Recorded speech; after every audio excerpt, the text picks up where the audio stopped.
The Zorth had spent centuries watching young species rise and fall across the galaxy. They had seen primitive worlds burn themselves to ruin, had studied empires that expanded too fast and crumbled under their own weight. When their deep space probes discovered Earth, they assumed it was just another minor civilization, one that would soon either destroy itself or become another footnote in the history of the stars. Their leader, Siren, stood before a grand holographic display inside the Zorth High Command vessel. The screen showed Earth, a blue and green world teeming with life. He tapped his claws against the control panel, analyzing the data his scientists had gathered. Humans were strange creatures, reckless, emotional, unpredictable. Their history was filled with conflict, yet they had built great cities, sent machines beyond their own solar system, and even walked on their own moon. Thyron was not concerned. His kind had conquered hundreds of worlds, bending lesser species to their will without effort. By all logic, humans would be no different. They had no known interstellar defenses, no fleets, no weapons capable of harming the Zorthian warship. The High Command had decided that Earth would be their next conquest. Not through war. Violence was inefficient, but through control. A single diplomatic vessel, armed with translators and advanced scanning technology, was sent to make first contact. The plan was simple: land in a populated area, display superior technology, and offer peaceful guidance in exchange for control over Earth's governments. Most species surrendered easily once they realized the power of the Zorth. But something unexpected happened. As the ship descended into Earth's atmosphere, it intercepted human broadcasts, television signals, digital transmissions, and audio feeds. The Zorth had done this before with other species, using media to understand primitive cultures. But what they saw on Earth's networks sent a wave of unease through the crew. Massive explosions filled their screens. Giant machines clashed in fiery battles. Cities crumbled under endless barrages of artillery, and soldiers charged into combat with fearless determination. The aliens watched in horror as humans celebrated destruction, cheered for champions who fought to the death, and laughed as towering beasts ravaged their own civilizations. Thyron's eyes narrowed. He turned to his communication officer. "This is real." The officer hesitated, reviewing the footage again. They had intercepted transmissions showing global conflicts, war films, and competitive combat sports. One channel depicted a world war, showing endless destruction and sacrifice. Another showed highly advanced warriors engaging in brutal duels. There were even images of humans casually handling dangerous weapons, testing explosives, and discussing tactics that could wipe out entire cities. The ship's intelligence systems analyzed the footage and delivered a grim assessment. Humans were the most warlike species the Zorth had ever encountered. Thyron's confidence cracked. "We have made a mistake." The Zorth had expected a primitive, manageable race. Instead, they had stumbled upon a nightmare, a species that seemed to enjoy destruction. The humans did not just fight. They made entertainment out of it. They didn't fear war. They studied it, perfected it, and thrived in its chaos. The crew fell into silent dread as one final piece of footage appeared, a film scene showing humanity's greatest weapons. A fictional explosion wiped out an entire planet in a blinding flash. The Zorth did not know the difference between reality and human fiction. Panic set in. Siren's decision was immediate. He turned to his pilot, voice firm and cold. "Abort the mission. Leave this system at once." The Zorth ship reversed its descent, shooting back into space at full speed. Messages were sent across the fleet. "Do not engage the humans. They are too dangerous." As Earth continued its daily life, unaware of the terrified eyes watching from the stars, the Zorth High Command made a chilling declaration. Humanity must never be provoked. The Zorth vessel fled the solar system at impossible speed, its engines burning with the urgency of a species that had just glimpsed the face of death. Thyron sat rigid in his command chair, his mind racing through the implications of what he had seen. Every fiber of his being told him that the High Command had made a catastrophic error in judgment. They had approached Earth expecting to find a species ready to be controlled, but instead they had uncovered a monster lurking in the shadows of the cosmos. The data they collected was transmitted to the Zorth homeworld before the ship even reached the fleet. A council of war strategists, scientists, and historians pored over the intercepted human broadcasts, their expressions shifting from confusion to disbelief, then finally to absolute terror. Their artificial intelligence systems ran millions of simulations, trying to predict the outcome of a possible conflict with humanity. Every single simulation ended the same way: Zorth extinction. The High Command's reaction was swift. Messages were sent to every Zorth colony, every military fleet, every intelligence outpost across the galaxy. Avoid Earth at all costs. Do not approach. Do not communicate. Do not let them know we exist. But it was already too late. The Zorth were not the only ones listening when the panic-stricken distress signals were sent. Other species, curious about what could possibly terrify a race as cold and calculating as the Zorth, intercepted fragments of the transmissions. The galactic community had always considered the Zorth to be a formidable force, arrogant, efficient, and nearly unstoppable when they set their sights on a target. If something had shaken them to their core, it was a matter of grave concern. Rumors began to spread. At first, the information was vague. Whispers of a newly discovered species on an isolated world, a race so violent and unpredictable that even the Zorth refused to engage them. But as more details leaked, the whispers became panicked warnings. The reports painted a terrifying picture. Humans do not fight wars for survival. They fight for sport. They do not fear death. They seek it out in endless battles. Their warriors are trained from childhood, their weapons designed for maximum destruction. Some accounts were exaggerated, distorted by fear and speculation, but some, horrifyingly, were true. Humans did celebrate combat. They did create films depicting planetary devastation. They did train for war, not just as a necessity, but as an obsession. Alien governments scrambled to assess the threat. The Galactic Council, an ancient assembly of the most powerful species in the galaxy, convened an emergency meeting. The Great Chamber, a colossal structure where hundreds of alien leaders gathered, had never been so tense. A representative of the Krill Empire, a species renowned for its warlike nature, stood before the assembly. His voice was grim. The Zorth are not easily frightened. If they have abandoned their conquest, it means one thing: this species is beyond anything we have encountered before. An elder from the peaceful, logic-driven Vernath species tapped his long fingers against the table. If what we have heard is true, then these humans may be the greatest threat the galaxy has ever known. We must act before they turn their gaze outward. A reptilian ambassador from the Threx Dominion hissed in frustration. Act how? Attack them first. Invite them into the council. We know nothing about them except that they revel in war. Silence fell over the chamber as they pondered their next move. Then the unthinkable happened. A small red warning light blinked on the control panel at the center of the chamber. The Galactic Council's surveillance network had just received an incoming transmission, one that had traveled across the stars, completely unaware of the chaos it was about to cause. It was an Earth broadcast. The screen flickered to life, and the gathered alien leaders braced themselves, expecting a terrifying declaration of war, a grim display of human conquest. But instead, they saw something far worse.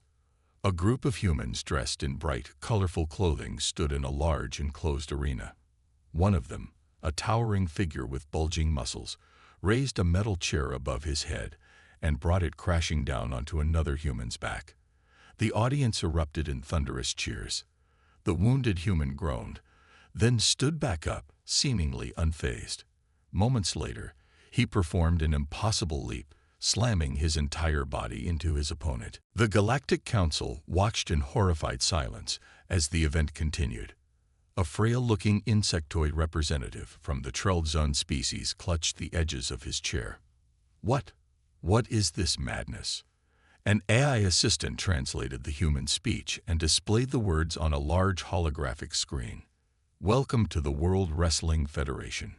Tonight, we bring you the most intense battles of the century." The Krill representative's mandibles clicked rapidly, his equivalent of hyperventilating. They do not just fight wars. They make war a performance. The Threx Dominion's ambassador, who had conquered dozens of planets, shook his head in disbelief. "I once saw my homeworld burn in the War of 1,000 Moons. I thought I knew violence. But this is insanity." Panic spread through the council. The transmission continued, showing clips of human combat sports, martial arts, and action movies filled with reckless destruction. Even though some of the footage was scripted, the aliens had no way of knowing. The Krill representative turned to the others. His voice was cold, decisive. "We must send spies. We must know exactly what we are dealing with before it's too late." And so the decision was made. A covert mission would be sent to Earth. If humanity was truly as dangerous as the rumors suggested, they needed to know. But what the spies would discover would only make things worse.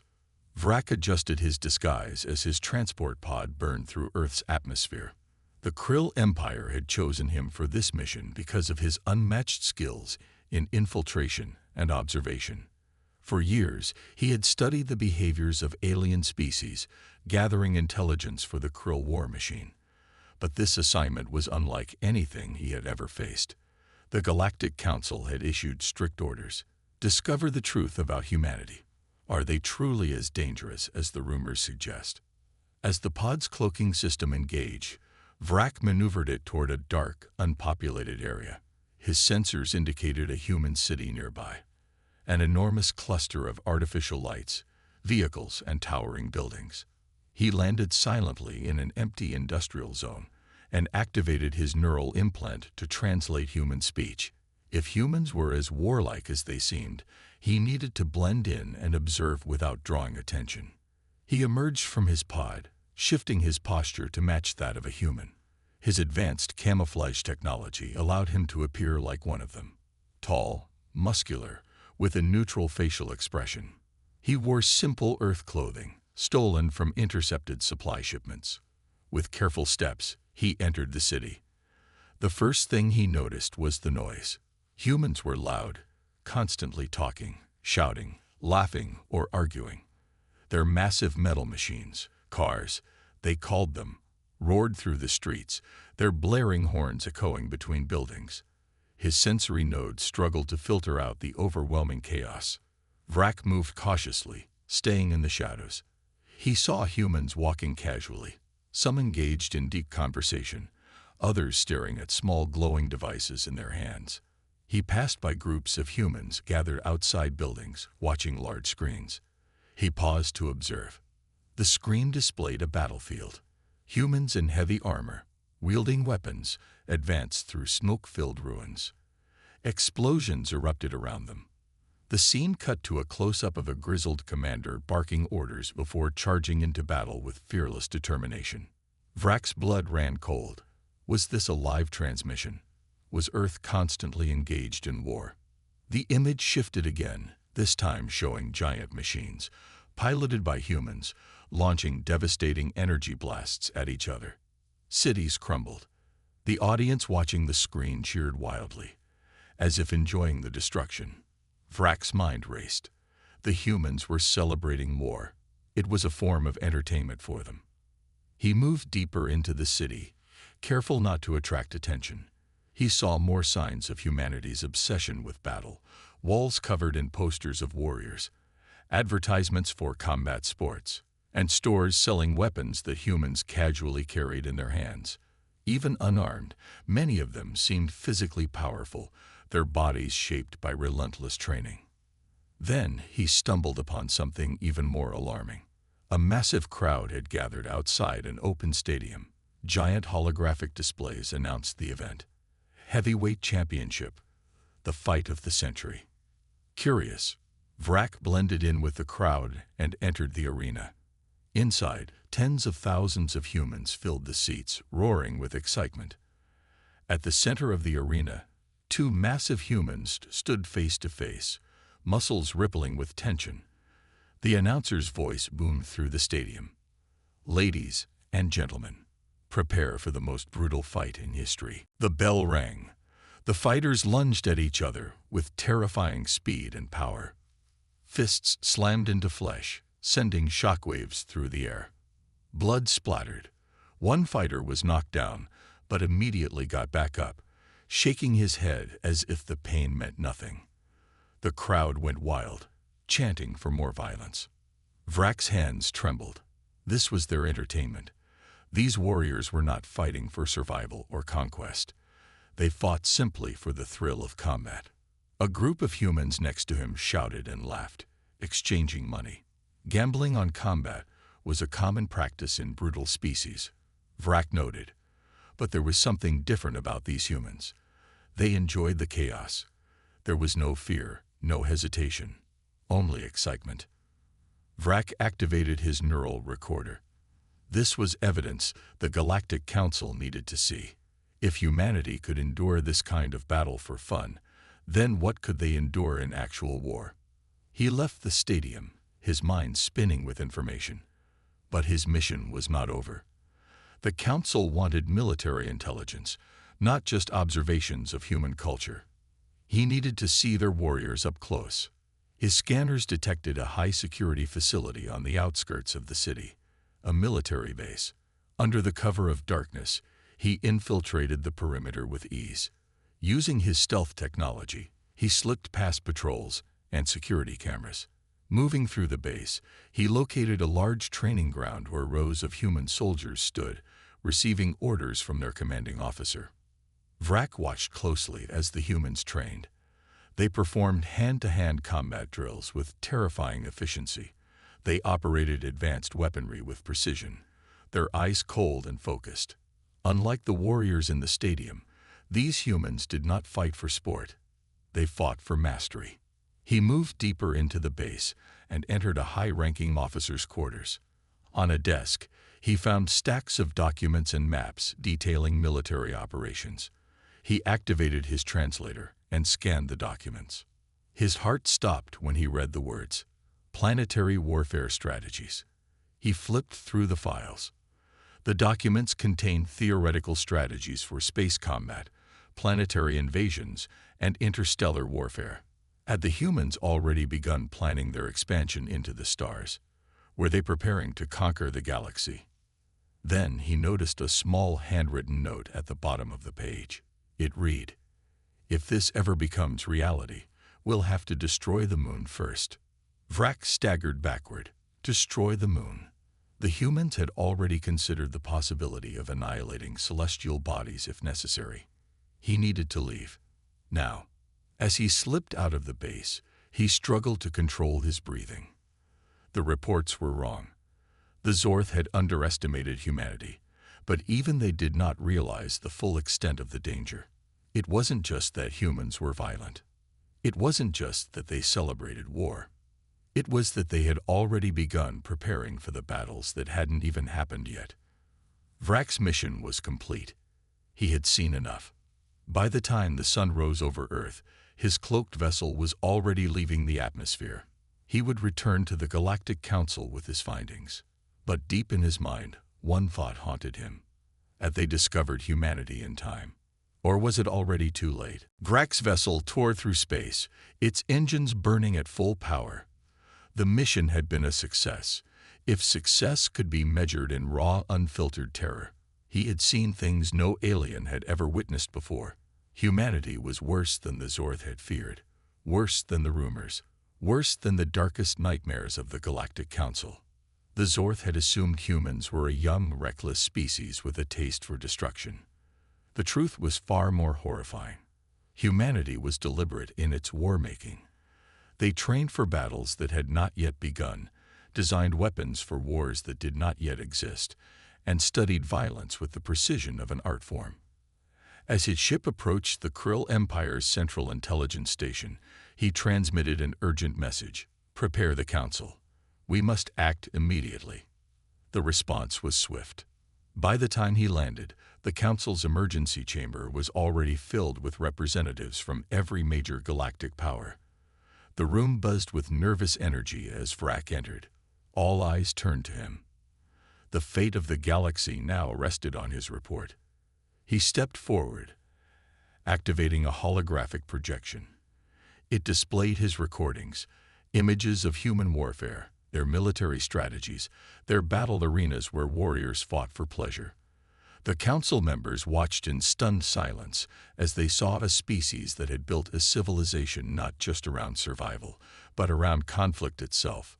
When the projection ended, Vrak's voice was grave. Everything we feared is true. The humans are preparing for war, not against us, not against any known species, but for war itself. They do not need an enemy. Combat is in their nature. Murmurs filled the room. Some species had no concept of war beyond territorial disputes. Others, like the Krill, had built entire empires through conquest, yet even they seemed shaken. The Zorth representative, who had once led a failed attempt to subjugate Earth, spoke first. His voice was unusually hesitant. "Do they know about us?" Vrak shook his head. "I saw no evidence that they are aware of extraterrestrial life. Their military is designed for their own conflicts." However, he hesitated, choosing his words carefully. "They are already preparing for interstellar warfare. If they discover us, they will adapt. And when they do, we will be nothing more than another opponent to overcome." A representative from the Verneth species, known for their strategic brilliance, leaned forward. "Then the only option is to act now.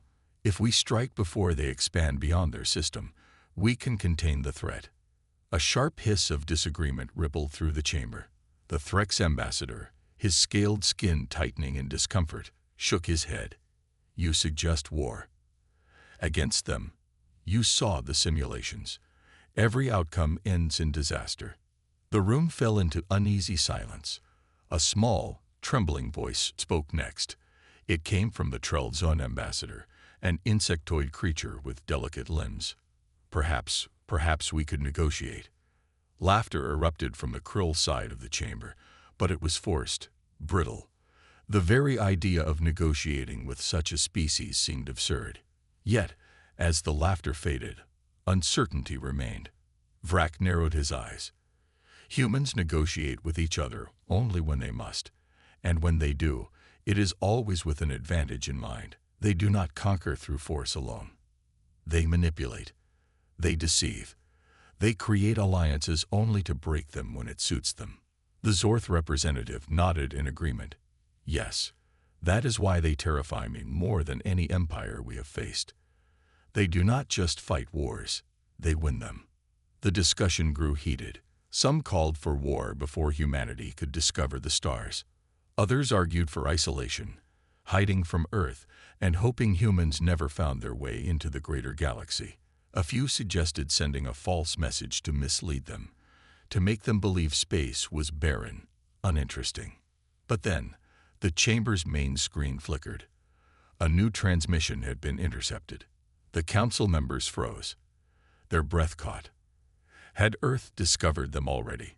The screen brightened, revealing a human male. He sat behind a desk, a confident smile on his face. Vrak recognized him instantly. This was no military officer, no warlord. This was a television host. The humans had unknowingly sent another broadcast into the void. The council leaned forward as the host spoke. "Welcome back, folks.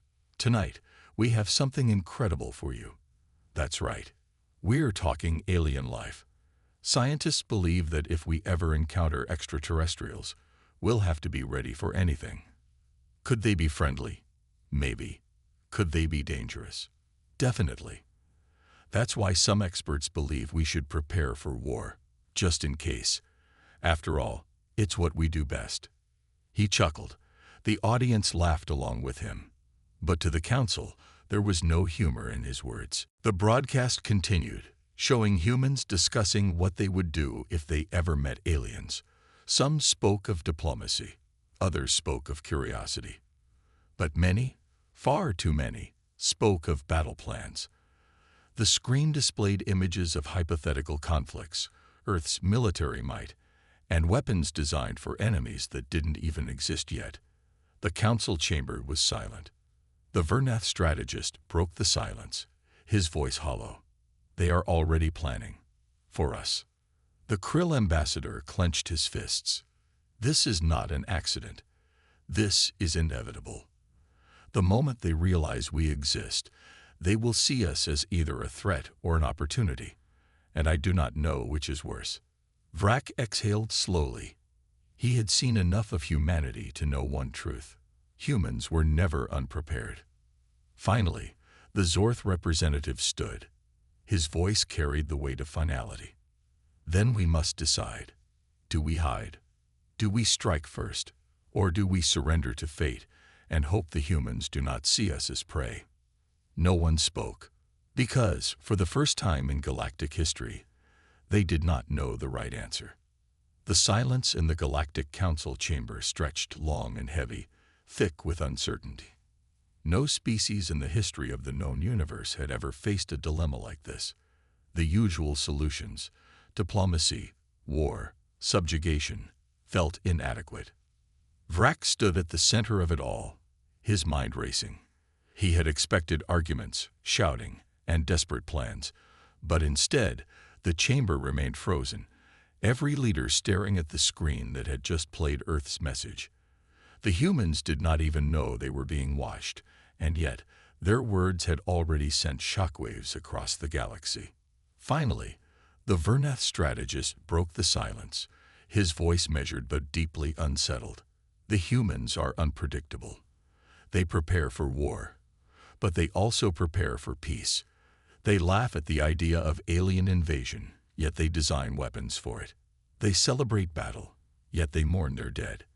How do we counter a species that is both conqueror and philosopher, savage and strategist? The Zorth representative, still bitter from his people's failed conquest of Earth, crossed his arms. You don't. You fear them. Murmurs rippled through the chamber.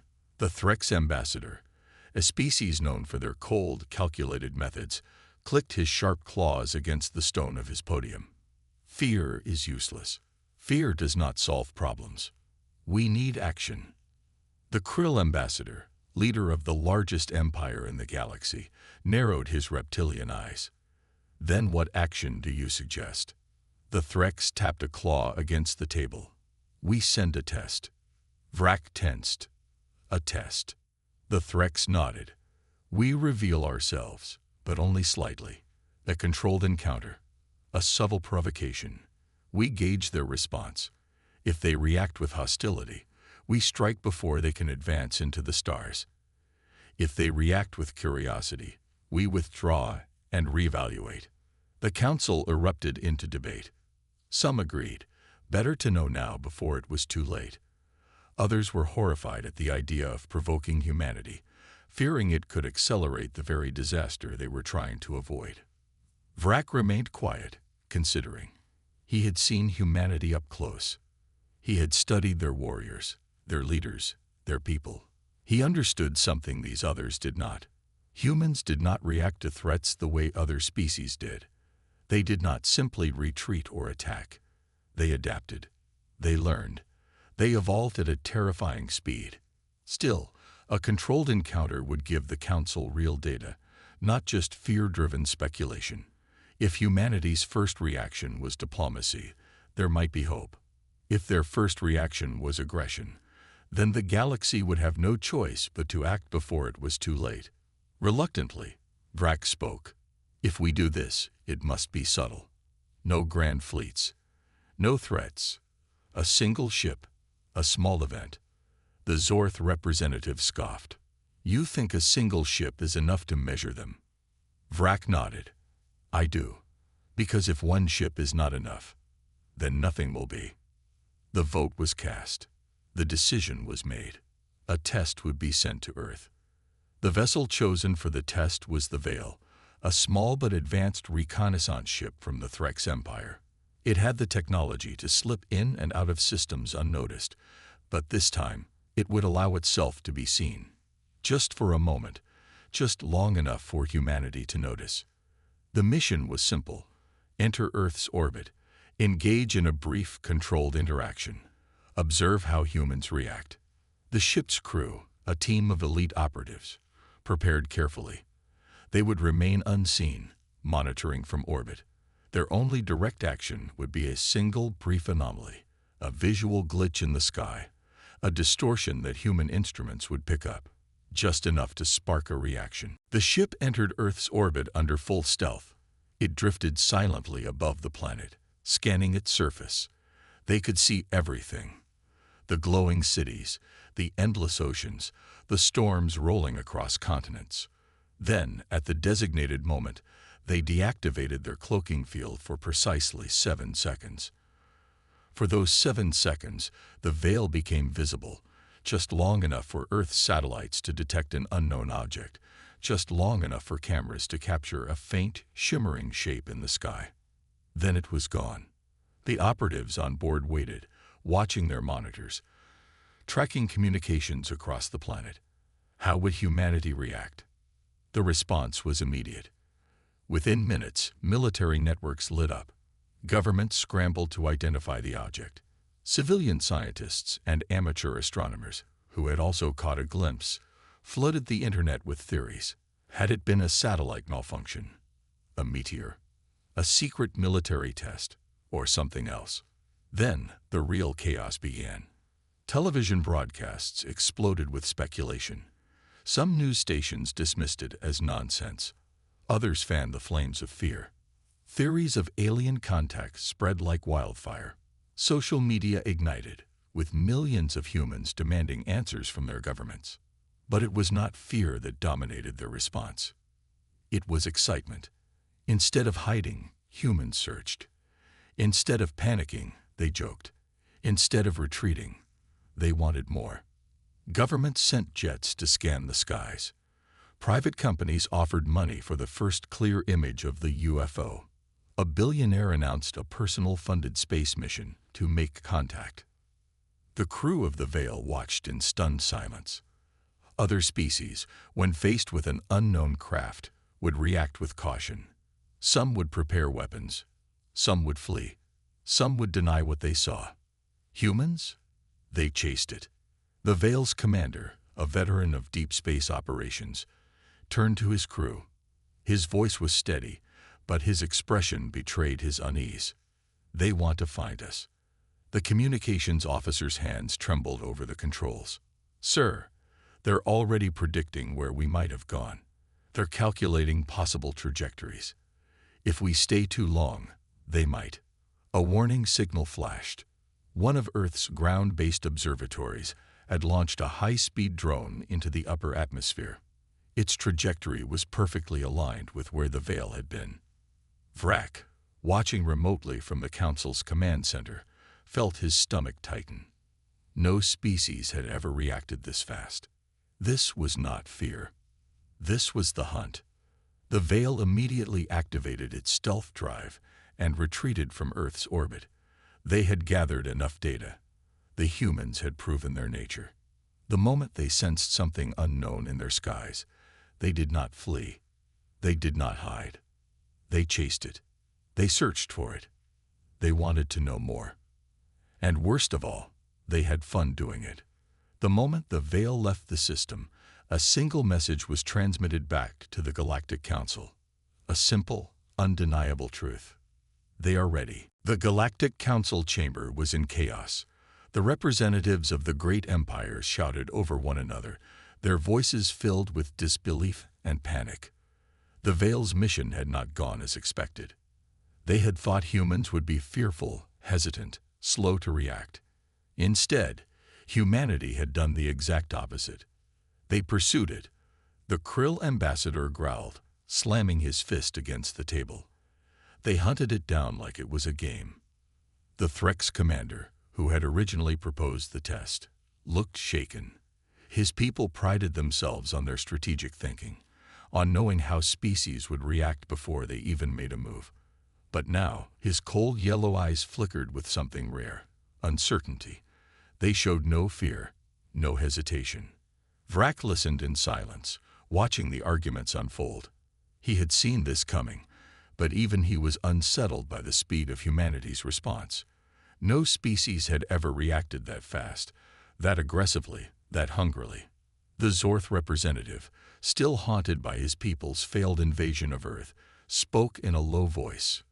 We assumed they would either run or attack. We never considered a third possibility. The Vernath strategist leaned forward. Curiosity, he muttered. They wanted to know more. They wanted to chase us. Not out of fear, not out of hostility, but because they are driven to understand the unknown. The chamber fell silent. That was the problem. Humanity's greatest weapon wasn't just its ability to fight. It wasn't even its ruthlessness. It was its endless, relentless drive to learn and conquer challenges. And now, they knew something was out there. The Krill ambassador hissed. They will not stop now. They will look harder. They will search the stars. We have made a mistake. The Threx commander straightened, regaining some of his composure. We have not yet lost control. They do not know what they saw. We can still manipulate their understanding, guide their conclusions. Vrak's jaw tightened. How? They are already launching new projects, funding new missions, searching for answers. We didn't just confirm their suspicions, we fed them. A new voice entered the conversation. It belonged to the Treldzun representative, the small insectoid creature who had remained silent until now. Then perhaps we do not need to stop them, he said carefully. Perhaps we need to guide them. The room turned toward him. The Krill scoffed. Guide them? You wish to teach them how to find us faster. No, the Treldzun said, his mandibles twitching. I mean we control what they learn. We cannot stop them from looking, but we can ensure they find what we want them to find. The idea settled over the chamber like a shadow. Misdirection. Instead of letting humanity stumble upon the truth, they could feed them false information. The Threx commander's eyes gleamed with understanding. Yes, we could manipulate their discoveries. We could let them find ancient ruins, abandoned signals, false trails that lead them away from our true locations. The Vernath strategist nodded. We could shape their perception of the galaxy before they even arrive. Make them believe the universe is empty, or that it is ruled by something far beyond them, something too dangerous to challenge. The Zorth representative exhaled sharply. Or we could give them enemies. That sent another ripple of tension through the room. Enemies, Vrak repeated. The Zorth nodded slowly. Humans thrive on conflict. They always need an opponent. If they have none, they will create one. That is their nature. But if we give them an enemy, an artificial threat, something to occupy their attention, then perhaps they will never turn their eyes toward us. The room fell into deep contemplation. Vrak considered the idea. It was dangerous, but it had merit. If humanity was focused on fighting something else, they would not unite against the greater galactic powers. But the risk was clear. What happened when humans won? Because they would win. That was the one certainty about humanity. No matter the challenge, no matter the odds, they overcame. The Krill ambassador clenched his jaw. This is reckless. If we create an enemy for them, we may simply make them stronger. The Threx commander disagreed. Then we ensure it is an enemy they can never defeat. We give them an eternal war, a fight they can never win. We make them believe they must always struggle against it. The council members exchanged uneasy glances. It was a bold strategy. If executed correctly, it could work. But if humanity ever discovered the deception, the consequences would be catastrophic. Vrak finally spoke, his voice steady. We do this carefully. If we make one mistake, if we underestimate them again, they will see through it. And if they do, there will be no second chance. The council chamber was filled with the weight of the decision before them. The galaxy had made its choice. They would not hide. They would not fight. They would control humanity's path. For now, humanity did not slow down. The moment they saw something unusual in their skies, the world erupted with energy. Every government, every scientific institution, every private corporation with the ability to reach space threw itself into the search. It was as if a fire had been lit deep within the species, one that would never burn out. Within weeks, satellites had been repositioned. New observational arrays were rushed into development. Probes were launched into deep space, scanning the regions where the anomaly had appeared. The largest telescopes on Earth were trained toward the stars with relentless focus. The Galactic Council watched in silence. The plan had already begun. The false trails were being set. Carefully planted transmissions, ancient ruins left in lifeless systems, misleading energy signatures, all designed to misguide humanity, to steer their growing curiosity down paths that would never lead to the truth. But something unexpected happened. Humans didn't just follow the trails they were given. They questioned them. A research team at a small university found inconsistencies in one of the artificial signals. A group of independent astronomers noticed that the supposed alien ruins had erosion patterns that did not match the age they were meant to be. A military analyst, reviewing the data, muttered a single phrase that sent chills through those monitoring human transmissions. "This feels too convenient." And just like that, humanity did what it did best. They adapted. They doubted. And worst of all, they started looking beyond what they were supposed to see. Vrak sat in the Galactic Council chamber, watching the latest report with growing unease. Across Earth, a new kind of effort was emerging. Not just official government research, but civilian efforts, private groups pooling resources, underground networks sharing information. Humans had an innate distrust of authority, and now that distrust was working against the very deception meant to contain them. "They are learning the deception," the Krill ambassador said, his voice tight. "They are tearing through it faster than expected." The Threx commander clenched his jaw. "They shouldn't have seen the flaws. We controlled every detail." "They are human," Vrak interrupted. "You cannot control them. You cannot force them to follow a path just because you laid it out for them." He exhaled slowly. "They do not want answers handed to them. They want the truth." The room fell into silence.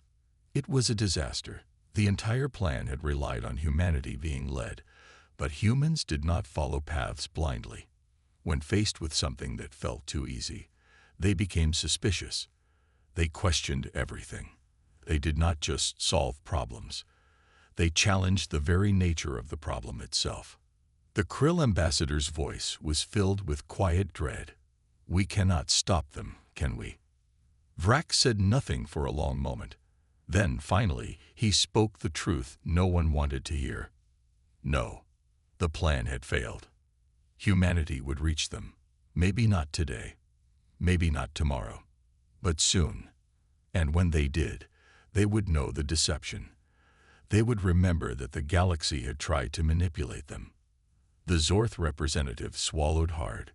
"So, what do we do now?" The council chamber was silent for a long, heavy moment. Then Vrak stood. "We prepare," he said simply.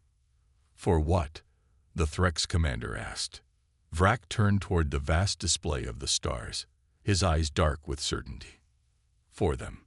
Because humanity was coming, and nothing in the universe could stop them now."